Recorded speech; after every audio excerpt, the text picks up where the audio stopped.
मैं आपको अपने दोस्तों सोनू की बहन रवीना और उसकी साली ज्योति की कहानी आप लोगों को बताना चाहता हूं। कुछ दिनों पहले सोनू ने मुझे बताया था कि उसकी बहन की मौत हो गई है।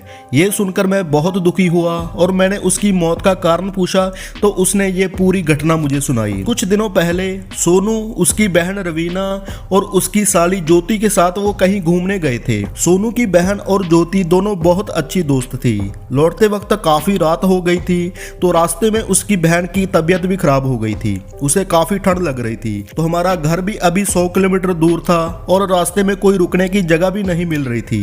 थोड़ी देर के बाद हमें एक होटल दिखाई दिया तो ज्योति ने होटल में रुककर उसकी बहन को आराम देने को कहा। उस होटल के काउंटर पर हमने जब रूम के लिए पूछा तो उसने बताया कि सभी रूम फुल थे क्योंकि उस रास्ते पर केवल वही एक ढंग का होटल था। लेकिन तभी होटल के मैनेजर ने बताया कि केवल एक ही रूम खाली है, रूम नंबर 13। हमने उस समय अंधविश्वासी वाली बातों को ना सोचकर रूम ले लिया। जैसा कि आप सब लोग जानते हैं कि रूम नंबर 13 को अशुभ माना जाता है और कई होटलों में इस नंबर का कोई रूम भी नहीं होता है। लेकिन ये होटल कई साल पुराना था। जैसे ही वो तीनों उस रूम के अंदर गए तो उन्हें नेगेटिव एनर्जी महसूस हुई।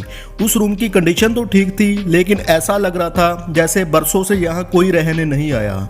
उन्होंने कुछ ज्यादा सोचा नहीं। अब वो अपनी बहन रवीना के लिए काउंटर से पेन किलर लेने के लिए गया। काउंटर से टैबलेट लेके जैसे ही वो रूम के अंदर आया तो देखा कि उसकी बहन बालकोनी में खड़ी बातें कर रही थी। सोनू ने सोचा कि ज्योति और उसकी बहन दोनों बालकोनी में बातें कर रही हैं, लेकिन जैसे ही उसके वो पास गया तो उसकी बहन के अलावा वहां कोई नहीं था। उसने उसकी बहन से पूछा कि तुम किससे बात कर रही थी तो उसने सिर्फ सर हिलाकर मना कर दिया और तभी उसी टाइम ज्योति वॉशरूम से बाहर आई। सोनू घबरा गया कि अगर ज्योति वॉशरूम में थी तो रवीना किससे बात कर रही थी। सोनू ने रवीना को टैबलेट दी और सो जाने को कहा। अब ज्योति और रवीना दोनों बेड पर सो गए और सोनू सोफे पर सो गया। सुबह जब क्लीनर कमरे की सफाई के लिए आया तो दरवाजा खुला था और वो जब अंदर आया तो देखा कि कमरे में खून ही खून था और रवीना मर चुकी थी। क्लीनर जोर से चलाया तो मेरी नींद खुल गई और देखा कि रवीना की मौत हो चुकी थी और ज्योति बेहोश हो गई थी। सोनू जोर जोर से रोने लगा और मैनेजर को बुलवाया। मैनेजर ने तुरंत एम्बुलेंस को बुलाया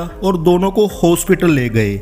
रवीना तो मर चुकी थी लेकिन ज्योति को थोड़ी देर में होश आ गया। जैसे ही ज्योति को होश आया तो उसके पीछे उसकी बहन की आत्मा थी जो उसे बोल रही थी, तूने मुझे मार दिया। ये कहकर वो गायब हो गई। ज्योति काफी बुरी तरह से डर गई थी।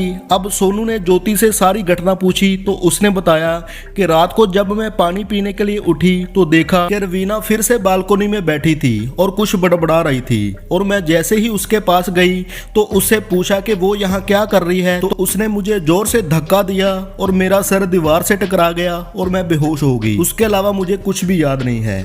तो फिर जैसे ही ज्योति को हॉस्पिटल से छुट्टी मिली तो सोनू के साथ उस होटल में गई और उसने काउंटर पर मैनेजर से बात करने को कहा तो उसने बताया कि आपकी घटना के दूसरे दिन बाद ही मैनेजर की मौत हो गई थी। वो दोनों शॉक हो गए तो उन्होंने क्लीनर से माजरा समझने की कोशिश की तो उसने बताया कि आप जिस रूम में रुके थे वो प्रेतों से भरा हुआ है और रात में वहां कोई नहीं रुकता है, लेकिन मैनेजर ने पैसों के चक्कर में रूम आपको दे दिया। इस रूम में पहले भी 4-5 मौतें हो चुकी थी तो अब सारी बात सोनू को समझ में आई थी। इस घटना के बाद सोनू काफी सदमे में चला गया और कभी भी किसी होटल में नहीं रुका।